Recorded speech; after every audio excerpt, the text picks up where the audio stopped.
Hello, players and coaches. This is Doc Scholl, baseball analyst and instructor. And if you haven't heard, Javier Baez has been called up, this rookie sensation. And the question is whether or not he can be the next big home run hitter.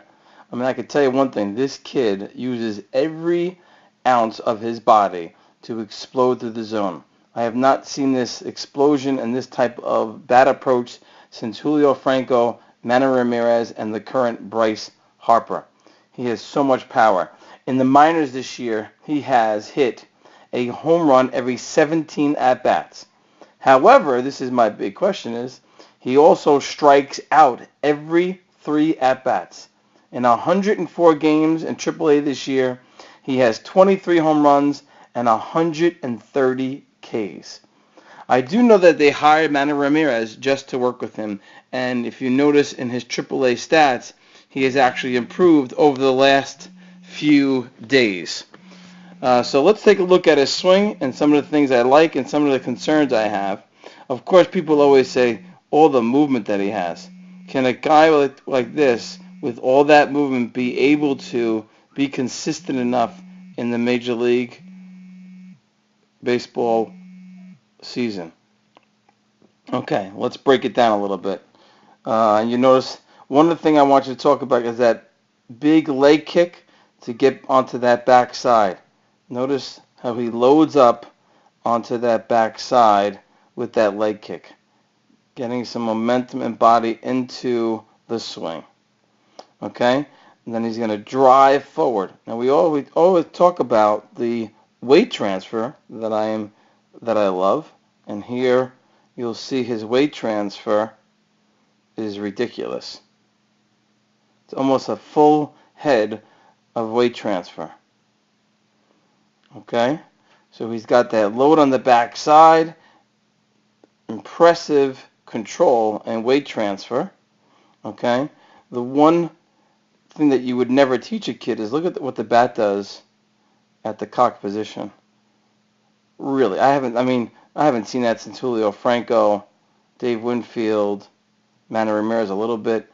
But what I do notice, it's just always interesting, I always talk about that back elbow and how it helps really drive through and create velocity and bat speed. I mean, his is way up there and really driving it through. So can he be consistent and can he keep that on curveballs and changeups away? I'd be curious to see if that happens. So let's just look at bat angles alone, the things that I like to look at when he gets that foot down. Let's take a peek and see what his bat angle is at the load position. And his is about 86. I've looked at this video a couple times, sometimes even 84. Bryce Harper gets to 82. So that is definitely major loading of that bat. And interesting enough, he's still able to really stay back behind the ball. He's at 64 degrees. And most of the players that I have analyzed are about 70 degrees.